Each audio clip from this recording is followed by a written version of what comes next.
Everybody, this is Jim at SP500chart.com coming to you after the close on April 25th, 2012 with a head cold. So I will try to make it through this using our time-honored techniques to understand modern markets. And before we get started, just need to remind you that the website and the video are for educational purposes only. Nothing stated at either is intended to be used as investment advice. I can draw lines on charts, but you have to draw your own conclusions from your own research and make investment decisions that are suitable for your personal financial situation. I'm not a licensed financial pro. I'm just a guy that draws lines on charts. If you don't mind, I'm going to keep this kind of short and sweet because of my voice and sinuses giving me all kinds of headaches, literally and figuratively. Today, Apple reported blowout earnings and, frankly, rallied the markets. We yesterday came up and tested this line right here in this little kind of a rising wedge pattern, and it bounced right off that line very nicely. But today, the market jumped back up into this pattern. And, folks, that's a great thing. It's not only good because I'm still net long, expecting this right shoulder to form, but it's also good because it fits in much better to the general idea that I have right now that may be proven wrong.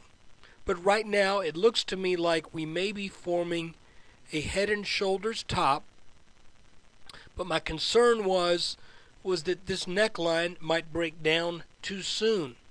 So I've felt that if we could hold off and stay over this neckline for 2 to 3 more weeks, then we have a good chance, if this pattern breaks down, we have a good chance on this pattern leading to that pullback to this blue line that I have been wanting to see happen for a long time.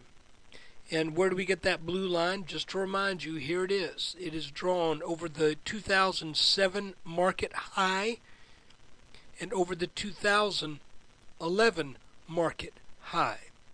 We just blew right through that line. Now, in all honesty, I mean, that's what, 4 years almost in between these two highs. And you might say, is that really going to be that hugely technically significant? Well, maybe not.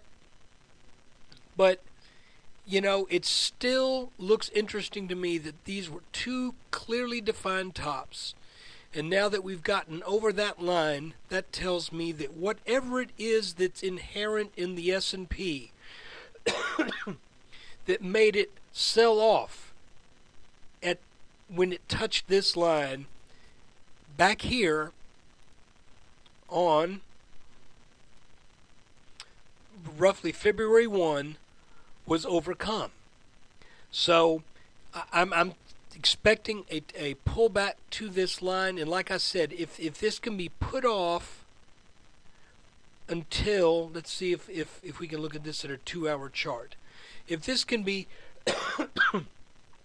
put off until sometime in late May, then we can get that move over with, take out that neckline, and then come back down, tag that line somewhere under 1320, and then rally back, which probably would be what would happen. So that's pretty much it, short and sweet. Right now, we are now back inside this ascending wedge, and with that being the case, we have to look at it and say, well, let's now see if we can get up and tag this top line up here. I will remind you that not too far overhead, we have the neckline of our triple top. And I would expect that to give pretty substantial resistance. And, you know, it makes sense that this right shoulder may go after that line. So look, that is the short and sweet version of the S&P 500 daily update for April 25th. and I will be doing another video tomorrow. I made mention that I thought tomorrow's video would be late. It will not be late. It will be on time because my commitment had to be rescheduled for tomorrow evening. So look, thanks for watching. Thanks for subscribing, and thank you for your attention.